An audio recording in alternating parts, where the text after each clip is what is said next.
볕이라는 것이 이토록 야속할 수 있을까?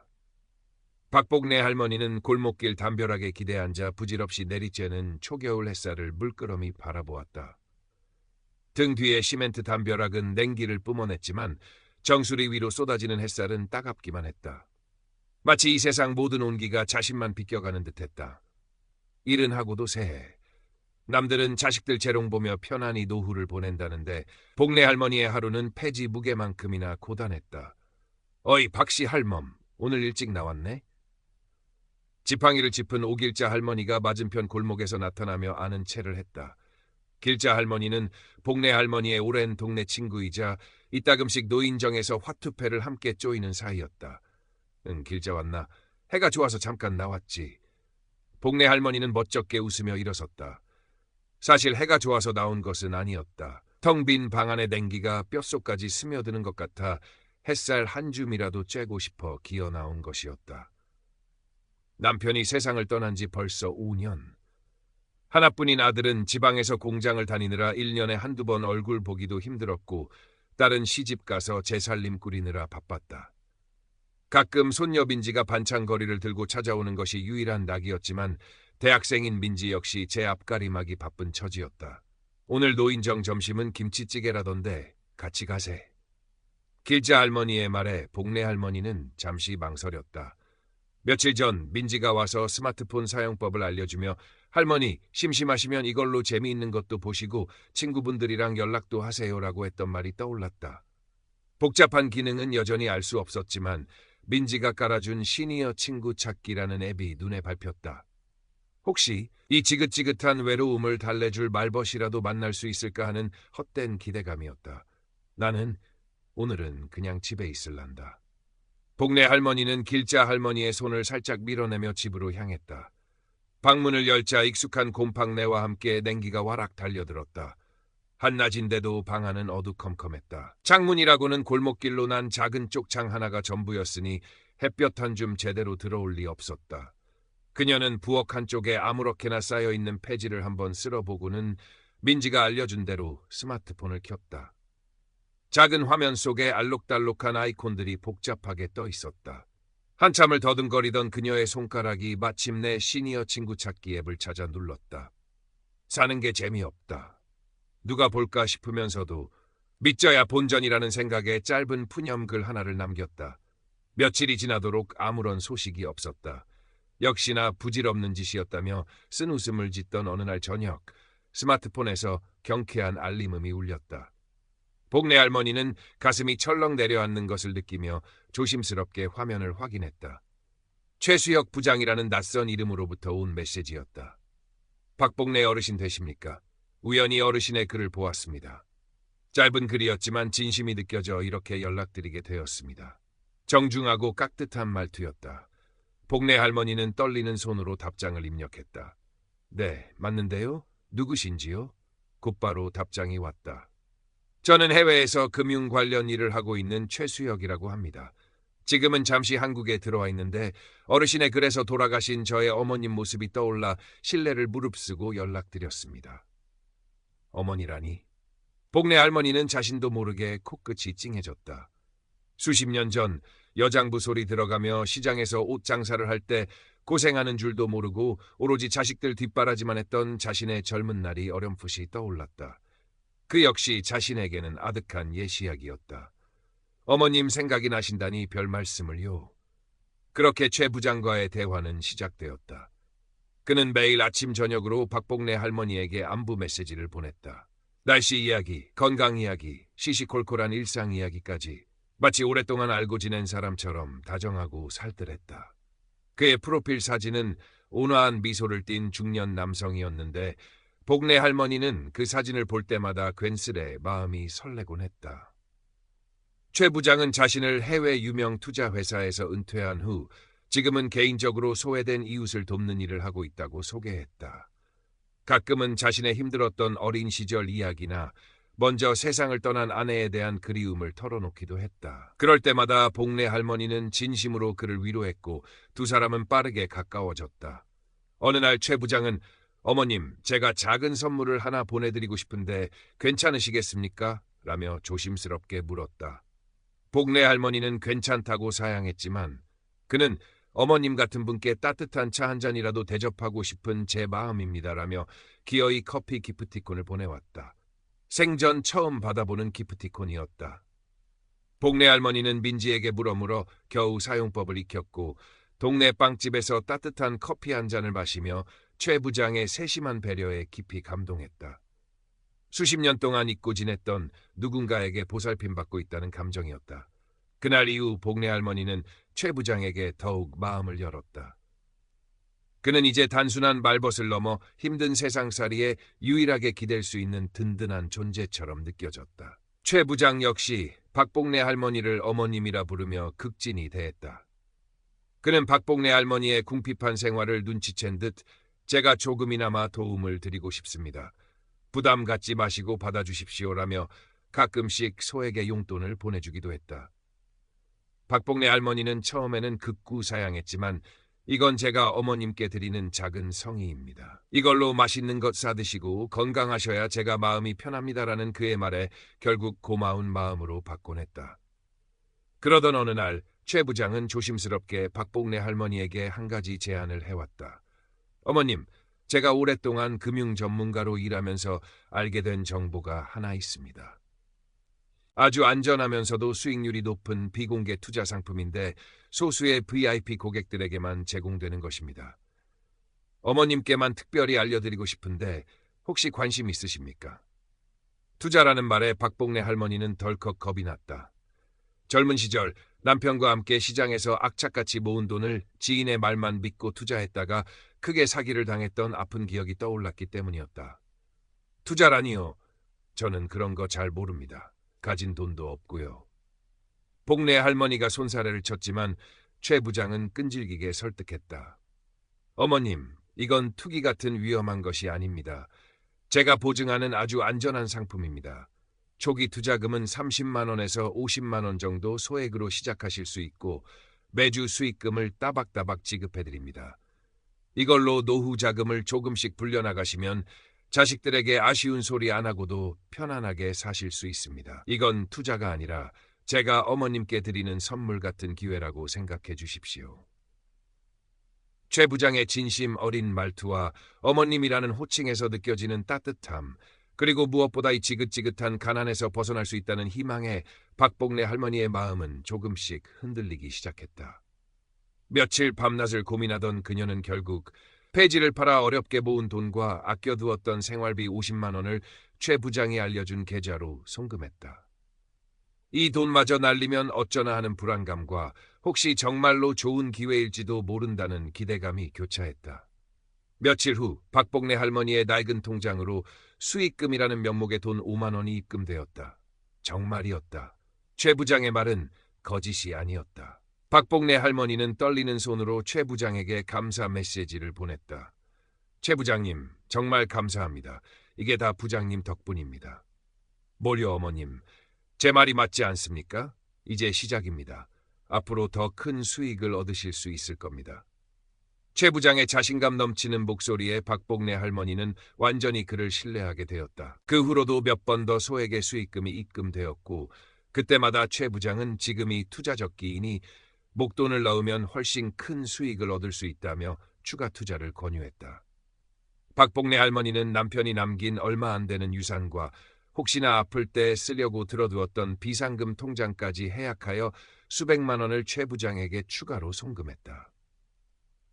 최 부장이 알려준 가짜 투자 앱에는 매일같이 수익률이 업데이트되었고 박복내 할머니는 불어나는 잔고를 보며 평생 처음으로 풍족한 노후를 꿈꾸기 시작했다. 손녀 민지는 할머니의 변화를 가장 먼저 감지했다. 평소 시장에서 1,000원짜리 하나도 아껴 쓰던 할머니가 어느 날부터인가 값비싼 영양제를 사 먹기 시작했고 민지에게 슬쩍 용돈을 쥐어주기도 했다.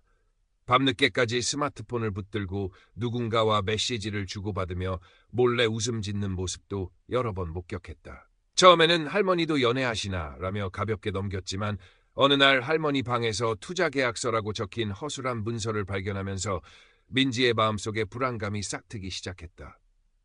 할머니, 요즘 무슨 좋은 일 있으세요? 표정이 많이 밝아지셨어요.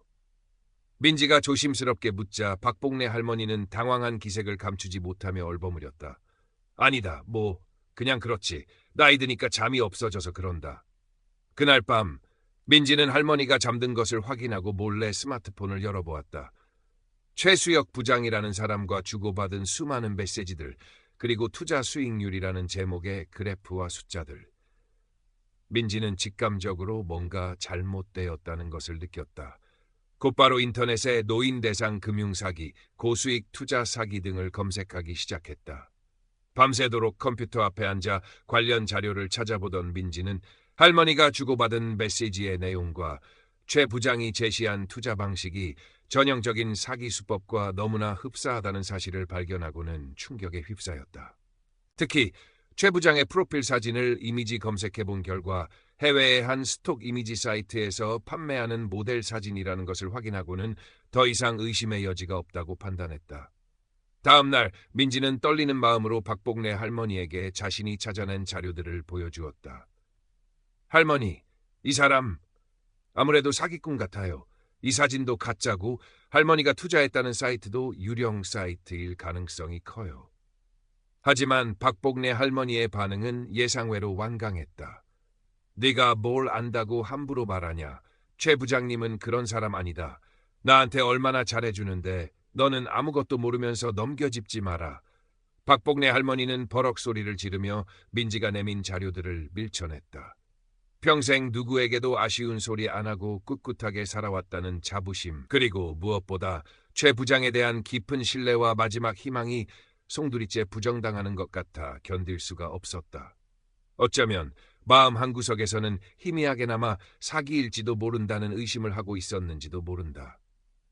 하지만 그 의심을 인정하는 순간 자신의 어리석음과 함께 모든 것이 물거품처럼 사라져버릴 것 같은 두려움이 더 컸다. 민지는 할머니의 완강한 태도에 말문이 막혔지만 이대로 포기할 수는 없었다. 할머니의 오랜 친구인 오길자 할머니에게 찾아가 도움을 청했다. 처음에는 복래가 드디어 좋은 사람 만났나 보네. 괜히 초치지 마라라며 민지를 타박하던 오길자 할머니도 민지가 보여주는 증거들과 간곡한 설득에 점차 사태의 심각성을 깨닫기 시작했다. 정말이냐? 그 최 부장이라는 작자가 사기꾼이라고? 오길자 할머니는 민지와 함께 박복래 할머니를 찾아가 끈질기게 설득했다. 복래야, 정신 차려라. 민지 말이 맞다면 너 지금 큰일 나는 거야. 평생 모은 돈 다 날리고 길바닥에나 앉고 싶어? 친구의 눈물 어린 호소와 손녀의 간절한 눈빛 앞에서 박복래 할머니의 마음도 조금씩 흔들리기 시작했다. 하지만 이미 최 부장에게 너무 깊이 빠져버린 탓에 쉽사리 현실을 받아들이기가 어려웠다. 그때 최 부장으로부터 전화가 걸려왔다. 박복래 할머니가 망설이는 사이 민지가 스피커폰 버튼을 눌렀다. 어머님, 준비는 다 되셨습니까? 오늘까지만 입금하시면 해외 부동산 공동투자 마지막 기회를 잡으실 수 있습니다. 이것만 성공하면 평생 연금처럼 돈이 나올 것이고, 따님. 아드님 집도 한 채씩 사주실 수 있습니다. 제가 다 알아서 해드리겠습니다. 여전히 다정하고 자신감 넘치는 목소리였다. 박복래 할머니는 떨리는 목소리로 물었다. 최 부장님, 정말 저를 위해서 그러시는 겁니까? 그럼요, 어머님. 제가 어머님을 속일 리가 있겠습니까? 저를 믿으십시오. 이제 곧 모든 걱정, 근심 사라지고 행복한 날들만 남았습니다. 박복래 할머니가 망설이며 대답을 못하고 있자 최 부장의 목소리가 싸늘하게 변했다. 어머님, 뭘 그렇게 망설이십니까? 지금 저를 못 믿으시는 겁니까? 저를 못 믿으시면 우리의 인연도 여기까지인 것 같습니다. 제가 얼마나 어머님을 생각했는데 정말 실망입니다. 감정적으로 압박하는 그의 말투에 박복래 할머니는 거의 넘어가려던 참이었다. 바로 그때 옆에서 듣고 있던 민지가 참지 못하고 소리쳤다. 당신 사기꾼이지. 우리 할머니 돈 당장 내놔. 순간 전화기 너머로 침묵이 흘렀다. 그리고 잠시 후 전혀 다른 사람의 목소리가 들려왔다.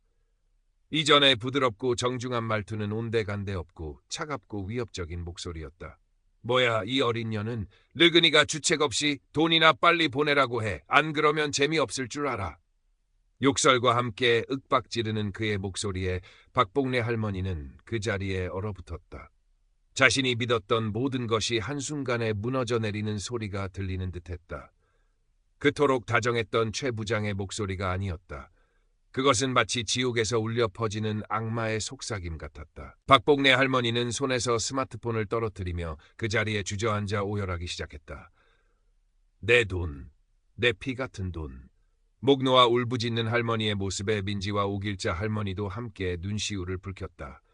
수십 년 동안 쌓아올린 삶의 탑이 한순간에 모래성처럼 허물어지는 순간이었다. 민지는 곧바로 경찰에 신고했다. 경찰은 박복래 할머니의 진술과 민지가 수집한 증거들을 토대로 수사에 착수했지만 최 부장은 이미 모든 연락을 끊고 잠적한 후였다. 대포폰과 해외에 서버를 둔 가짜 계좌를 사용한 탓에 신원 특정이 어려웠고 돈을 되찾을 가능성은 거의 없다는 절망적인 답변만 돌아왔다. 박복래 할머니는 평생 모은 전 재산을 날렸다는 허망함과 자신의 어리석음에 대한 자책감, 그리고 사람에 대한 깊은 배신감으로 식음을 전폐하고 방 안에만 틀어박혔다. 한때 삶의 유일한 희망이었던 스마트폰은 이제 쳐다보기도 싫은 흉물이 되어버렸다. 민지는 학교도 휴학하고 헌신적으로 할머니를 간호했다. 오길자 할머니도 매일같이 찾아와 죽을 끓여 먹이고 곁을 지키며 말벗이 되어주었다. 복래야, 액땜했다 생각해라. 사람이 안 다친 게 어디냐. 돈은 있다가도 없는 거고 없다가도 있는 거다. 기운 차려야지. 응. 친구의 따뜻한 위로와 손녀의 지극한 정성에도 불구하고 박복래 할머니의 마음의 상처는 쉽게 아물지 않았다. 밤마다 최 부장의 다정한 목소리와 마지막 순간의 그 악마 같은 목소리가 번갈아 귓가에 맴돌았다. 자신이 왜 그토록 어리석었을까? 왜 그 뻔한 속임수에 넘어갔을까? 후회와 자책이 파도처럼 밀려와 그녀를 괴롭혔다. 몇 달의 시간이 흘렀다. 박복래 할머니는 여전히 웃음을 잃은 채였지만 민지와 오길자 할머니 덕분에 조금씩 기력을 회복하기 시작했다. 어느 날 민지는 박복래 할머니의 손을 잡고 조심스럽게 말했다. 할머니 잘못이 아니에요. 그놈들이 나쁜 거예요. 할머니처럼 마음 약하고 외로운 사람들 노리는 파렴치한 놈들이에요. 그러니까 너무 자책하지 마세요. 손녀의 진심 어린 위로에 박복래 할머니는 오랜만에 소리내어 울었다. 가슴속에 응어리졌던 슬픔과 분노, 억울함이 눈물과 함께 터져나왔다. 한참을 울고 난 박복래 할머니는 민지의 손을 잡고 떨리는 목소리로 말했다. 민지야, 나 같은 바보가 또 생기면 안 되지 않겠냐. 그날 오후 박복래 할머니는 민지의 부축을 받으며 오랜만에 노인정을 찾았다. 늘 시끌벅적하던 노인정은 그날따라 유난히 조용했다. 박복래 할머니는 떨리는 목소리로 자신의 사기 피해 경험을 다른 노인들 앞에서 어렵게 털어놓았다. 처음에는 수군거리던 노인들도 박복래 할머니의 눈물 어린 고백에 이내 숙연해졌다. 여러분, 나처럼 바보같이 당하지들 마세요. 이게 다 내 욕심 때문이고 내가 어리석어서 그런 거지만 그래도 혹시나 또 이런 놈들한테 속는 사람이 나올까봐 이렇게 염치불구하고 말씀드립니다. 박복래 할머니의 용기 있는 고백은 노인정의 다른 노인들에게 큰 경종을 울렸다. 서로의 경험을 공유하고 스마트폰 사용법과 금융사기 예방법에 대한 이야기를 나누는 계기가 되었다. 민지는 이 일을 계기로 시니어 대상 디지털 금융교육의 필요성을 절감하고 학교 친구들과 함께 노인들을 위한 스마트폰 활용 교육 및 금융사기 예방 캠페인 봉사활동을 시작했다. 박복래 할머니는 민지가 알려주는 스마트폰 금융사기 예방법을 서툴지만 하나씩 배우기 시작했다. 여전히 스마트폰을 보는 것이 두렵고 힘들었지만 다른 누군가가 자신과 같은 아픔을 겪지 않기를 바라는 마음으로 용기를 냈다. 봄볕이 따스하게 내리쬐는 어느 주말 오후 박복래 할머니는 민지와 함께 집 앞 작은 텃밭에 꽃씨를 심고 있었다. 잃어버린 돈은 영영 돌아오지 않았고 마음속 깊이 팬 상처도 완전히 아물지는 않았지만 그녀의 얼굴에는 이전에는 볼 수 없었던 작은 평온함이 깃들어 있었다. 흙을 만지고 꽃씨를 심는 소박한 행위 속에서 그녀는 아주 조금씩 삶의 의미를 다시 찾아가고 있었다. 옆에서 제잘거리는 손녀의 목소리가 봄바람처럼 싱그러웠다. 박복래 할머니는 민지를 바라보며 희미하게 미소 지었다. 그 미소는 절망 속에서 피어난 한 송이 작은 꽃과 같았다. 세상의 모든 아픔이 사라진 것은 아니었지만 그 아픔 속에서도 여전히 희망은 존재하고 삶은 계속된다는 것을 말해주는 듯했다. 두 사람이 함께 가꾸는 작은 화분에는 이제 막 여린 싹이 고개를 내밀고 있었다.